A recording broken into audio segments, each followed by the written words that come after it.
Kia ora Year 12 and welcome to this first lockdown video. So in this one I'm going to look at some key terms and notation in probability and how to do what we call conditional probability from a table. Now for some of you this is going to overlap a bit with what you've already done in the Gamma textbook and in Education Perfect, but it is quite important that you are really confident with how to use the probability notation to do well in this standard. So I'm going to start out with this long question here, which is based on the 2013 exam paper. So what I've done is I've just nicked their table to give us some values and some variables to work with. And then I've written a series of 6 questions to get you practicing how to apply the different concepts. So this question is all about blood pressure, and you don't need to know anything more than that because it tells you in the question. The question's wordy, and that's really typical of probability questions. So blood pressure here is referring to systolic blood pressure, and it's about heart disease and high blood pressure. So one way to test for heart disease is by measuring someone's blood pressure and seeing if it is high. And then we're given a number. In other words, it's got to be at least 140, and then this unit looks funny. Now this means millimeters per mercury. This is a unit of pressure, right? That's all you really need to know. And so the high blood pressure people in here are above that number, and the low blood pressure people are below that number. Then what we're told is we're just given the values that are chucked into the table. So we've got 8,825 out of 10,300 people sampled had low blood pressure. And you can see these numbers coming in here. And then out of these people, 8,625 did not have heart disease. And then 1,339 did have heart disease. So this exam question was really nice because it gave you all of the numbers, but you guys already know from your revision of level 1 that often you'll have to puzzle out the numbers from what you've got on the table. And you can see that this table does what I've already told you to do, which is to put in the totals as soon as you see the question. Okay, so now I want to talk a little bit about notation. Now, some teachers don't teach this till year 13, but I kind of just get on with teaching it now. And we're going to write the probability that something happens as P bracket, right? So if I want to write the probability that event A happens, I write P bracket A. If I want to write the probability that someone has high blood pressure here, I'm going to write the probability bracket HBP. Now, if I want to write the probability that someone doesn't have high blood pressure, in this case, I might write that as they have low blood pressure, but usually what I'm going to do to say not is to write this, HBP dash, and we call this the complement. So if I have an event A, then we write its complement as A dash, and we can say that either A happens or its complement happens, and so those two probabilities are always going to add up to 1. So this is the first kind of new bit of notation at year 12. Then the next bit is if I want to say that 2 things are happening, so high blood pressure and heart disease, then the maths notation that you'll often see used for that is this horseshoe symbol. So that means the intersection of 2 sets like this. So if we've got A here and B here, if it's in both, we write that as A and B. Okay, it's fine to write and, but you'll see in my work solutions that I quite often slip into using that as well. And then the last thing that we want to have some shorthand for is the probability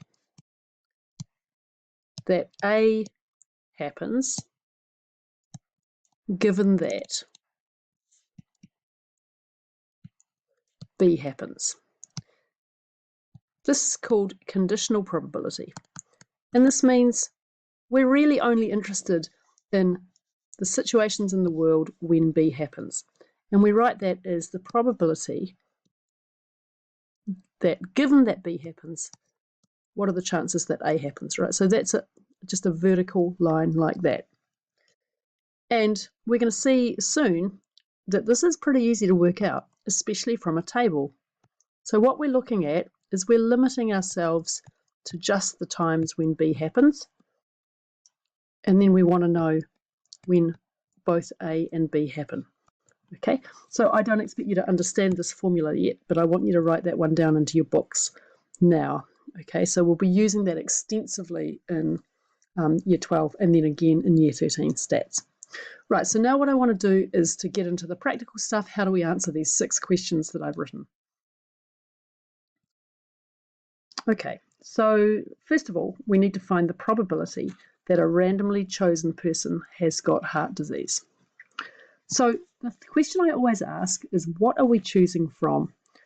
We're looking for the probability that a randomly chosen person has got heart disease. So we're choosing from all of the people in that sample, and we want the ones who have got heart disease. So the probability of having heart disease is equal to something out of 10,300. And we can see that we've got 1,339 of them. So that's my first answer. And then I'm going to turn that into, in this case, a decimal. So that gives me 0.13. Next, we want the probability that a randomly chosen person has got heart disease and high blood pressure. So again, this is choosing from all of the people in the sample. And this time we want the ones who've got both heart disease and high blood pressure. So we could write that as probability of heart disease and high blood pressure. And we're choosing, let's just get rid of some of these. Who are we choosing here? Well, we're choosing out of all 10,300. And we want the ones who've got heart disease and high blood pressure. So in this case, it's 1,139 out of 10,300. And that gives us the answer of 0.1106. Now just be careful not to round that too hard. We like to keep to usually 4 decimal places is safest. Definitely don't round until the very end. Okay, so now let's read the next one and see what's different. Well, this time I've asked you, given that someone has got heart disease, find the probability that they have high blood pressure. So for the first time, we're not choosing from everyone, right? We're just interested in the people who've got heart disease. So this is our first example in this video of a conditional probability. So let's write it properly. So the probability, given that someone's got heart disease, the probability that they have high blood pressure. So now we're not choosing from all 10,300. We're just choosing from the people who've got heart disease. So we're choosing out of 1,339 people, and we want the ones who've got high blood pressure, right? So that's 1,139 people. That works out to be 0.8506. And you probably would have got that without the formula. But when you look at what's going in here, what we've got is on the top line, we've got the people with high blood pressure and heart disease. And on the bottom line, the denominator, we've got the people with heart disease. So you can see that it matches up to the formula that I gave you, that I told you to write down, right? So in the top line, we've got the people with both heart disease and high blood pressure. And in the bottom line, we've just got the people that we're interested in. Doing this from a table is really easy, but pretty soon we'll be doing it using tree diagrams where we have to be a little bit more cautious. Okay, pause the video and have a go at the next 3 questions, thinking hard about whether they are conditional probabilities or just ordinary probabilities. Okay, so let's have a look at what we've got. So question number 4 is another conditional probability. Given that someone's got high blood pressure, find the probability that they have heart disease. So given that they have high blood pressure, what are the chances that they have heart disease? So I'm choosing from the total number of people with high blood pressure this time. So it's out of 1475, and how many have got both heart disease and high blood pressure. So that's it there. So it's 1,139, and that works out to be 0.7722. Right, now the next ones I've included with slightly different wording. In questions 3 and 4, I made it really obvious that it was a conditional probability because of this given that wording. In the next two questions, it's also a conditional probability, but it's worded a little less clearly. So here we're saying find the probability that a person with low blood pressure has got heart disease. And then in the next one, the next one is not a conditional probability. So in question 5, we're just interested in the people with low blood pressure and whether they've got heart disease. So this is, given that they've got low blood pressure, have they also got heart disease? So if we look at that one first,